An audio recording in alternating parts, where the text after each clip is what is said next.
Hey there, fellow philosophy enthusiasts. The kind who gets lost in thought experiments and loves dissecting arguments. Well, today we're diving into a fascinating world that's going to resonate with that philosophical side of you.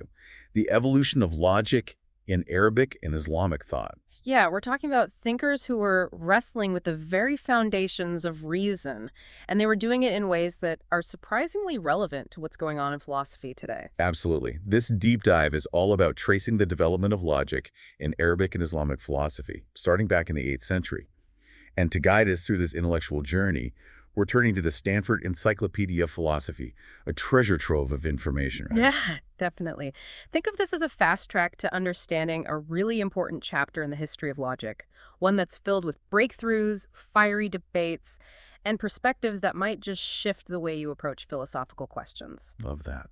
So let's start at the beginning, where this all began, the introduction of Greek logic into the Arabic-speaking world. Right. So back in the 8th and ninth centuries, we see this huge translation movement going on, driven mostly by Syriac Christians under the Abbasid Caliphate. It's interesting, though, because the initial exposure to Aristotle's Organon was, kind of limited. Like a sneak peek, right? Exactly. They had a selection of texts that was similar to what later became known in the Latin West as the Logica Vetus. That included Porphyry's Isago, the categories on interpretation, and the first parts of the prior analytics. So an early taste of Aristotelian logic.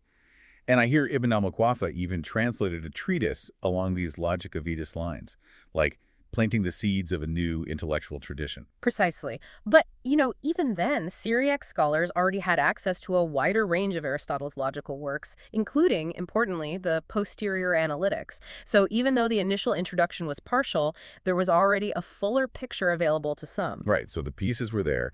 And then came Hunayn ibn Ishaq and his team in the mid-9th century, right? They really expanded things. Oh, absolutely. Hunayn and his son Ishaq were crucial in translating the entire Organon into Arabic, often working from existing Syriac translations. So this is when Aristotle's full logical system really enters the Arabic intellectual scene. And I find it intriguing that the initial response from the Muslim conquerors themselves was kind of lukewarm. Like this intellectual wave was driven by others and only really gained momentum later under the Abbasids. We should also mention Al-Kindi, who provided an early overview of the entire Organon for this burgeoning intellectual community. Yeah, Al-Kindi's work is like a foundational framework. It set the stage for the more in-depth analyses and critical discussions that followed. Now let's jump to the 10th century and the rise of what we call Farabian Aristotelianism in Baghdad. This is where we see figures like Abu Bishr Mata ibn Yunus and al-Farabi come onto the scene with a very clear goal: to revive what they saw as the true teachings of Aristotle. And it's fascinating from a philosophical standpoint to see this deliberate effort to recover and systematize Aristotle. Abu Bishr himself went on to add translations of the Poetics and Posterior Analytics, enriching the Arabic Organon even more.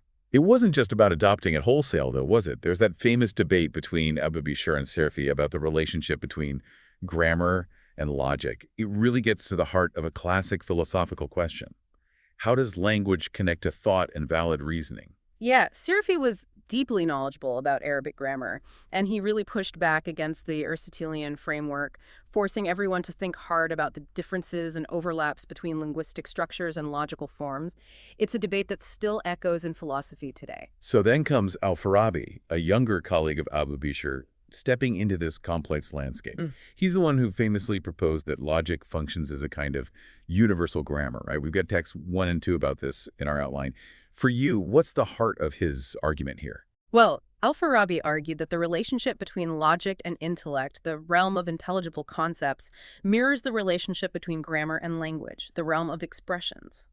Just as grammar gives you rules to form meaningful expressions in a specific language, logic gives you these universal rules for how intelligible concepts should be ordered and combined, regardless of any particular language. So while both logic and grammar deal with rules for expressions, the rules of logic are rooted in how we think, in the very structure of thought, and that's what makes them universal.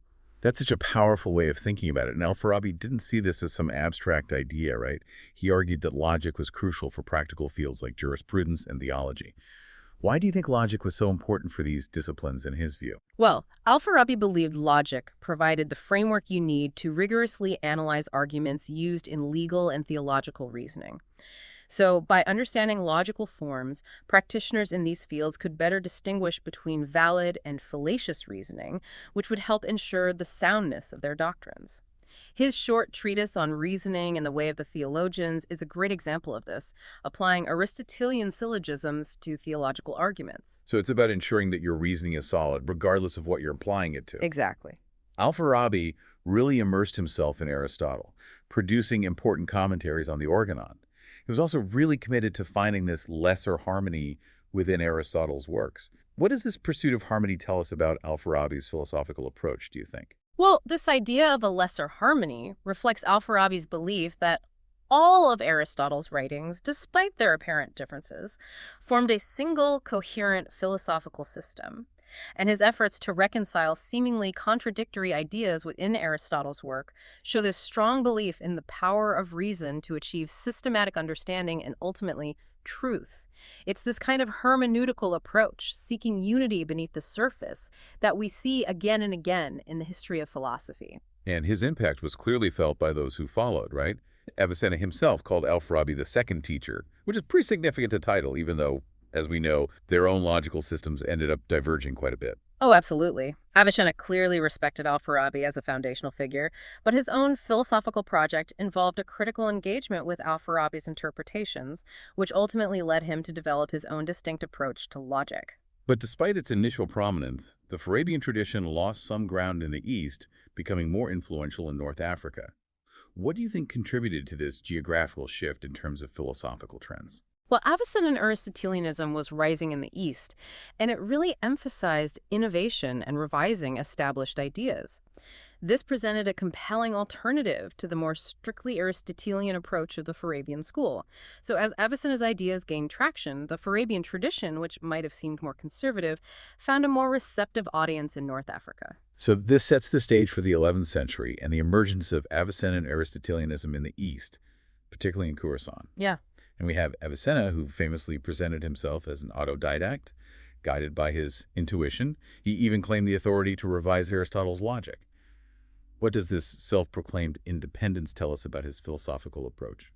Well, Avicenna's emphasis on intuition as a source of philosophical insight, it's a significant shift in methodology. It suggests he was placing more emphasis on internal intellectual apprehension and was more willing to move beyond just strictly adhering to texts, even Aristotle's. This really resonates with broader philosophical discussions about the roles of reason, experience, and intuition in how we gain knowledge. There's even a bold quote from his Syllogism of the Cure, where he suggests that parts of Aristotle's modal logic might be intentionally flawed or even meant as tests for the reader. That's pretty far from Al-Farabi's search for harmony. It is. Avicenna approached Aristotle with a more critical, less reverential eye. He felt comfortable evaluating Aristotle's arguments based on his own logical and metaphysical principles, which led to some significant departures from the traditional Aristotelian framework. And his later work, The 20 Questions, further underscores his willingness to challenge established Aristotelian views. It sounds like his relationship with Al-Farabi was a bit complicated. He acknowledged Al-Farabi's importance, but wasn't shy about pointing out their differences. Yeah, he definitely respected Al-Farabi, but wasn't afraid to clearly articulate where he felt Al-Farabi's interpretations fell short. His disagreements, even though they were usually framed respectfully, were substantive and aimed at establishing the superiority of his own logical system. So if we compare Avicenna's syllogistic to Aristotle's prior analytics, we see some interesting innovations, especially when it comes to modal propositions. He introduces temporally modalized absolute propositions, explores those tricky propositions like every J is B while J, and proposes a new division of syllogisms into connective and repetitive forms. Could you unpack the philosophical significance of these developments for us? Sure. These innovations really show how deeply Avicenna engaged with the complexities of modality.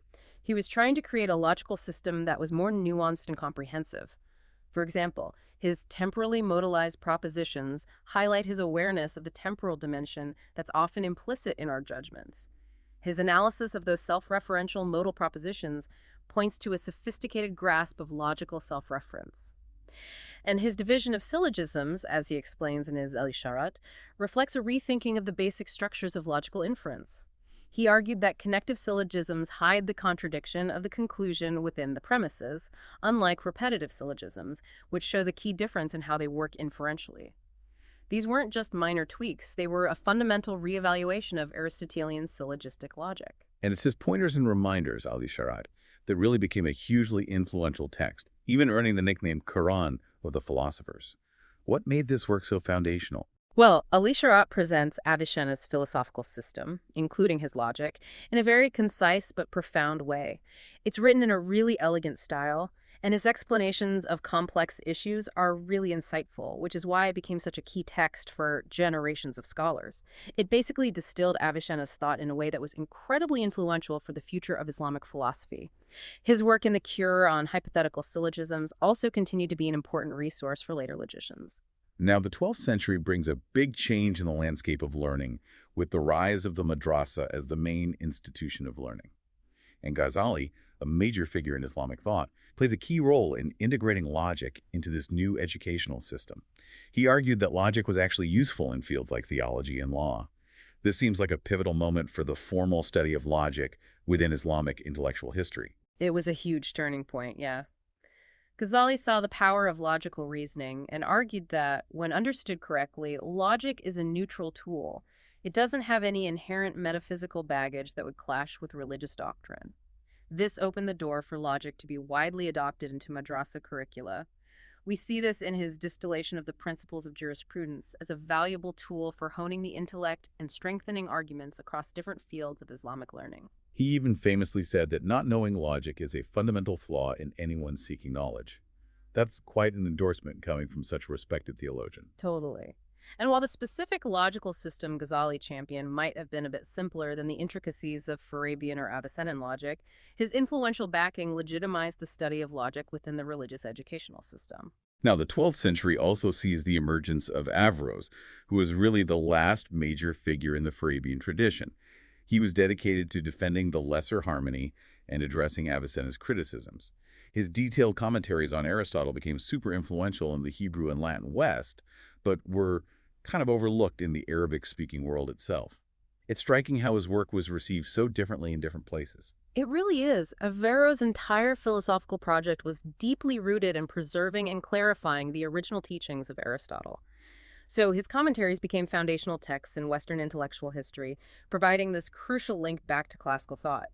But in the Arabic-speaking world, the intellectual landscape had shifted towards Avicennanism, so Averroes' more conservative approach didn't find as receptive an audience.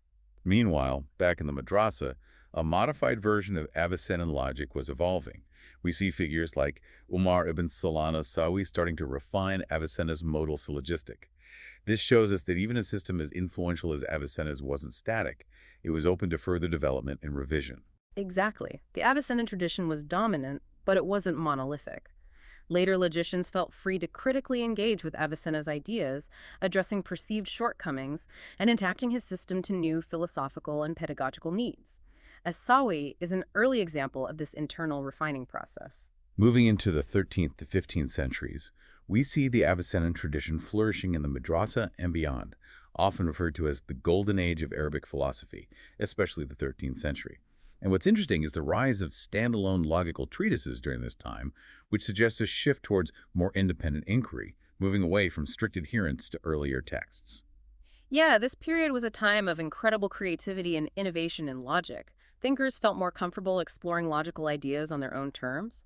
They were building on the foundations Avicenna had laid, but they weren't bound by the need to strictly interpret earlier texts or reconcile different authorities. Ibn Khaldun, writing later, observed this shift, noting how Arabic logic had evolved, becoming more focused on syllogistic logic and its formal aspects. He specifically mentions Fakhreddin al-Razi and Afdal-ad-Din al-Kunaji as key figures in this transformation, suggesting they'd largely moved away from the books and ways of the ancients. That's a pretty significant observation. It really is. Razi and Kunaji were tremendously influential in shaping the direction of logic after Avicenna. Razi often presented his work as a refinement or improvement upon Avicenna, particularly in his more streamlined treatment of modal logic. Kunaji, however, introduced more substantial revisions, often explicitly disagreeing with both Avicenna and Razi. So Razi, while offering a simpler account of modality and critiquing certain aspects of Avicenna, his overall logical framework was still basically Avicennan. Kunaji, on the other hand, with his major work, Disclosure of Secrets about the Obscurities of Thoughts, seems to have been a more radical innovator, impacting logical thought across the Islamic world. Exactly. Kunaji's disclosure was a game changer. His independent approach to logical doctrines really spurred on a lot of development and debate. His work became a crucial reference point for later logicians in both the eastern and western parts of the Islamic world. Then we have the Moraga school, with figures like Athiruddin al-Abari, Najmuddin al-Khatibi, and Nasiruddin at-Tusi, who were central in developing those standard madrasa logic textbooks, the Isaguji and Shamsiya. These texts essentially shaped how logic was taught for centuries. Yeah, the Moraga school, which thrived under the patronage of the Ilkhanid rulers, became a major center for intellectual innovation. Al-Bari and Katibi wrote those really successful introductory logic texts that were widely adopted. And Tusi, while deeply respectful of Avicenna, also engaged critically with the advancements and debates of his contemporaries, including Razi and Kunaji. Tusi even went so far as to defend Avicenna against Razi's criticisms and those of others, offering explanations for some of Avicenna's more controversial ideas, like his analysis of absolute propositions. It seems like he saw himself as a guardian of Avicenna's core system while addressing the challenges raised by later thinkers. Right. Tusi believed that Avicenna's logic was fundamentally sound, and he dedicated a lot of effort to clarifying and defending it against the criticisms that had been raised. His solution to the difficulties of pointers is a key example of that. He also offered critiques of Abari's adoption of some of Kunaji's ideas. And Allama al-Hili, a student of Tusi, contributed to the tradition with his commentary on Tusi's Book of Extraction, which became especially important in later Shia seminaries. It shows how these logical ideas were continuously being passed down and reinterpreted within specific intellectual communities. Absolutely. The tradition stayed vibrant, with each generation building on the work of those who came before them, adapting and reinterpreting logical doctrines within their own specific intellectual and institutional contexts. Hilly's commentary made sure that Tusi's work remained relevant in particular scholarly circles. It's also worth noting that logic was considered a fard kifaya within the madrasa curriculum, a communal religious duty. So it was thought that at least some members of the community needed to master it. This really underscores the perceived practical and intellectual importance of logical reasoning in Islamic scholarship. Yeah, the fact that logic was classified as a fard kifaya really highlights how much it was valued for intellectual life in the Islamic community. It was seen as essential for maintaining intellectual rigor in fields like theology and law, so it was crucial to have experts in the community. After 1350, we start to see the formation of distinct regional logical traditions: Ottoman, Persian, Indian, with original scholarly work continuing within the framework of commentaries. There are even early signs of interaction and potential syncretism with Western logic in Christian communities during the early modern period. This tells us that the story of logic in the Islamic world didn't just end in the medieval period, it kept evolving. That's an important point. It wasn't a period of decline after the 14th century, but rather one of regional diversification and continued engagement with logical ideas. The commentary tradition provided fertile ground for ongoing analysis and development, and the later interactions with Western logic are like another chapter in this dynamic history. All right, so to really get into the philosophical meat of this tradition, let's explore some of those key logical doctrines that sparked so much debate. First up, the very subject matter of logic itself. This is such a fundamental question that philosophers have tackled in various ways. Yeah, for sure. Defining the scope and subject matter of logic was a central concern. Al-Farabi, like we discussed earlier, made that analogy between logic and grammar. He suggested that logic deals with intellect and intelligibles in a way that's parallel to how grammar deals with language and expressions. He saw logic as providing universal rules for how we think about the world, just as grammar provides rules for how we talk about it. So for Al-Farabi, the essence of logic is in that structural relationship between thought and language, focusing on the underlying principles governing both. But then Avicenna comes along with his theory of secondary intelligibles.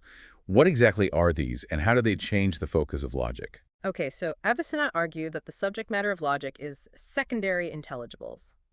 These are concepts that arise in the mind not directly from experiencing external objects, but from the mind's own activity of conceiving and connecting primary concepts.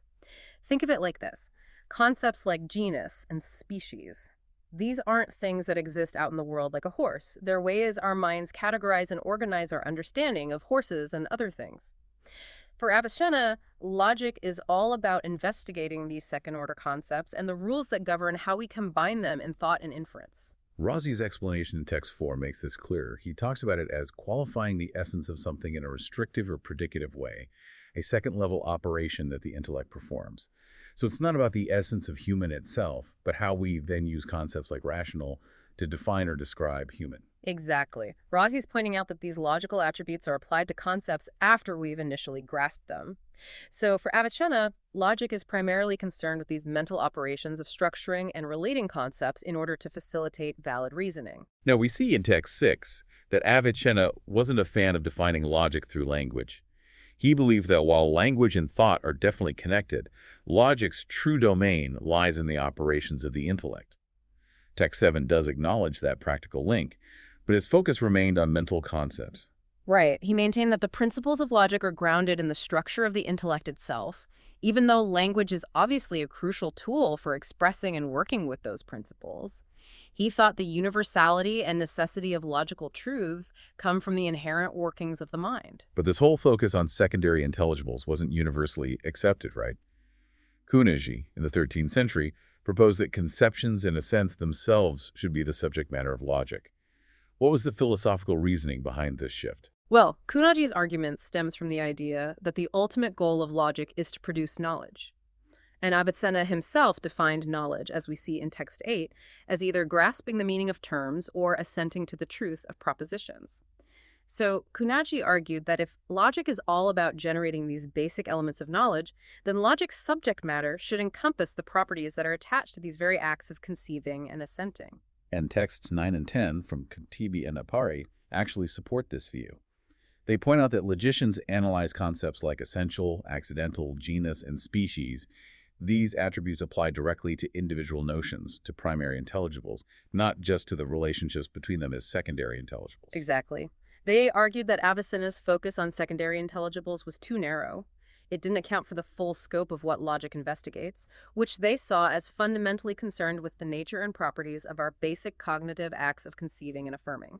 But Tusi pushed back hard against this, as we see in text 11. He argued that if conceptions and assents were the subject matter of logic, then logic would basically become the same as every other science, which studies various kinds of conceptions and assents. He maintained that logic has its own specific domain, which is those secondary intelligibles, like definitions and syllogisms. It really highlights this fundamental philosophical disagreement about the proper boundaries and scope of logic. Absolutely. This debate gets at a core issue in defining any discipline. What are its unique objects of study? What sets it apart from other fields? Tusi's defense of secondary intelligibles was about maintaining a distinct and coherent domain for logical inquiry. Let's shift gears a bit and talk about the contents of logical treatises. Initially, with the full Organon translated, there was this expectation that a comprehensive logical work should cover all of Aristotle's texts. But that expectation started to change within Islamic intellectual circles. Yeah, the initial model was definitely heavily influenced by the structure of the Organon, but Islamic philosophers, especially after Avicenna, started to critically evaluate which parts of Aristotle's work were truly central to the study of logic itself. This led to some restructuring of logical treatises. And Avicenna's doctrine of secondary intelligibles had a big impact on this, right? It led to the categories being excluded from logic. Hilly explains this reasoning in text 12, saying that the categories deal with primary intelligibles, those basic categories of being that logic relies on but doesn't directly investigate. Including them in logic would be a bit circular. Right. The categories, which classify the ways we can say things about a subject, were considered more a part of metaphysics, the study of being itself, rather than logic, which focuses on the relationships between concepts. And the focus on conceptions in a sense also influenced how logical works were structured. If the main goal of an argument is to generate assent, then the focus shifts to what kinds of assent there are and what types of arguments are effective at producing them. This contributed to a decline in the Alexandrian context theory, which categorized discourse as demonstration, dialectic, rhetoric, poetics, and a greater emphasis on demonstration and sophistry. Tusi's Avicennan version of this theory in text 13 illustrates this shift. He categorizes discourse based on what kind of assent it aims to produce. Yeah, the focus moved away from analyzing discourse based on its social or rhetorical context. Instead, they emphasized the logical form of discourse and its ability to produce certain knowledge through demonstrative reasoning. The other disciplines were still studied, but they were no longer considered central to logical inquiry. Ibn Khaldun sums up these structural changes nicely in Text 14. He notes the inclusion of definitions and descriptions from the posterior analytics alongside the five universals, the exclusion of the categories, putting the discussion of conversion closer to on interpretation, and a general focus on how productive syllogisms are rather than their specific subject matter. It's like they were creating a more streamlined and focused logic curriculum. Exactly. They were essentially redesigning the logic curriculum to align better with their understanding of logic's fundamental goals and their teaching objectives. They were creating a more focused and efficient toolkit for reasoning and argumentation. We also see alternative proposals, like Samarkandi's attempt described in Text 15, to replace the topics and sophistical fallacies with the etiquette of debate, drawing on legal dialectic. While this particular idea didn't really catch on, it does show how other disciplines, like law, influenced how logical inquiry was shaped and how it was seen as relevant. Samarkandi's suggestion, although not widely adopted, reflects a broader trend of intellectual exchange, where insights and methods from other fields, especially legal reasoning, were being considered as potential replacements or additions to the traditional Aristotelian logical topics. And we should also acknowledge the influence of other language sciences, like Ilm al-Wad, which is semantics, and Ilm al-Balagha, rhetoric. These disciplines explored related questions about meaning, expression, and persuasive discourse, often intersecting with and sometimes even challenging the traditional boundaries of logic. These parallel developments in other linguistic disciplines really show how rich the intellectual environment was at the time. You have different fields engaging with similar questions about language and reasoning, sometimes in complementary ways and sometimes as competitors. All right, let's dive into that complex and much debated area of modal propositions and modal syllogisms. This is a field where Islamic logicians made significant contributions and where disagreements were especially strong, particularly in the 12th and 13th centuries. Oh yeah, modal logic, which deals with necessity, possibility, and contingency, was a major area of investigation. Avicenna's work in this area was groundbreaking, but it also raised a lot of questions and challenges that his successors actively debated and tried to resolve. So Avicenna introduces specific conditions for modalizing propositions, with the dati, or essential mode, and the wasfi, or descriptive mode, being especially important, as we see in Text 16. He considered the dati mode really crucial for developing a robust logical system that was tied to his metaphysical framework. Yeah, he saw dati propositions, which express a necessity rooted in the very essence of the subject, as fundamental for scientific knowledge and understanding metaphysics. He often prioritized analyzing these kinds of propositions. He also laid down rules about the subject term of propositions in Text 17, suggesting it should be understood as encompassing every instance described by the term, whether it actually exists or is just conceived, without any temporal or circumstantial restrictions. Razi interpreted this as extending to the realm of possibility.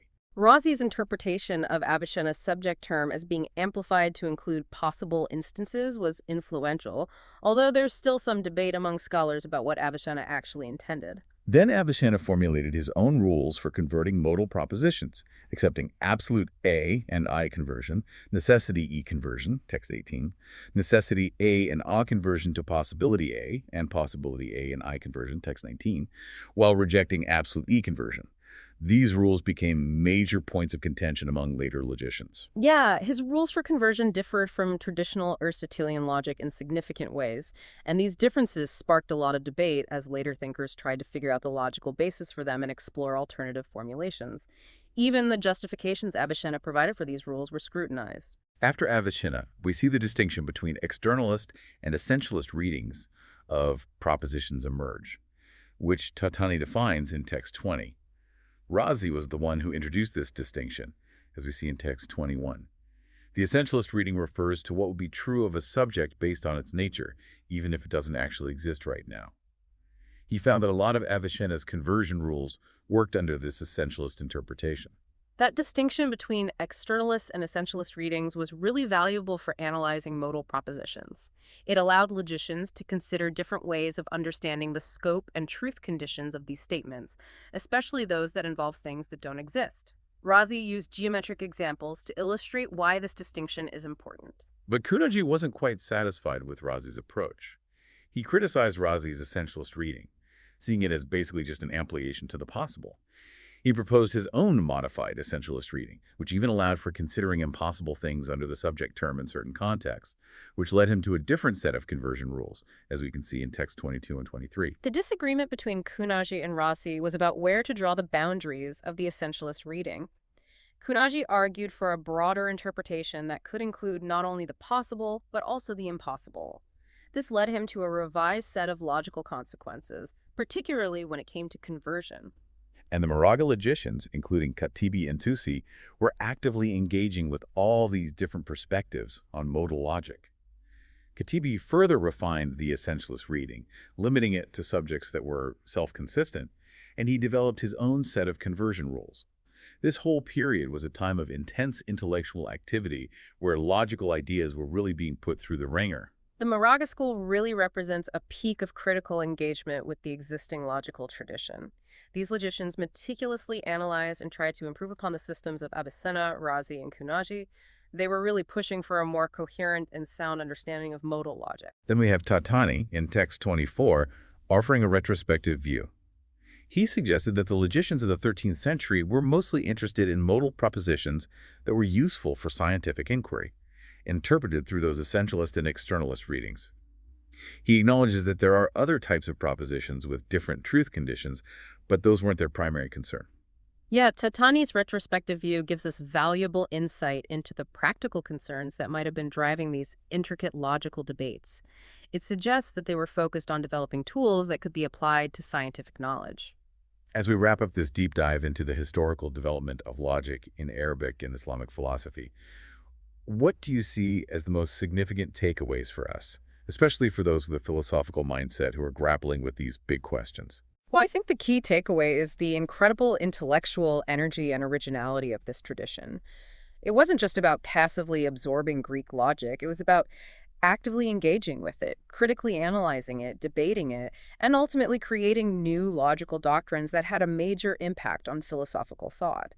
The internal disagreements and the evolution of different systems show a profound commitment to rigorous inquiry. And for you, our philosophically inclined listener, this journey through history offers a richer understanding of just how complex logical inquiry is. It shows how deeply intertwined logical systems are with broader philosophical, theological, and linguistic contexts. Those debates we explored about the nature of logic itself, the structure of logical treatises, the subtleties of modal reasoning, they provide valuable historical context and might even offer new ways of approaching your own philosophical explorations. Absolutely. This history shows us that many of the fundamental questions we're wrestling with in philosophy today have a long and rich history. And engaging with these earlier approaches can give us fresh insights and alternative frameworks for tackling these enduring challenges. So here's a final thought for you to ponder.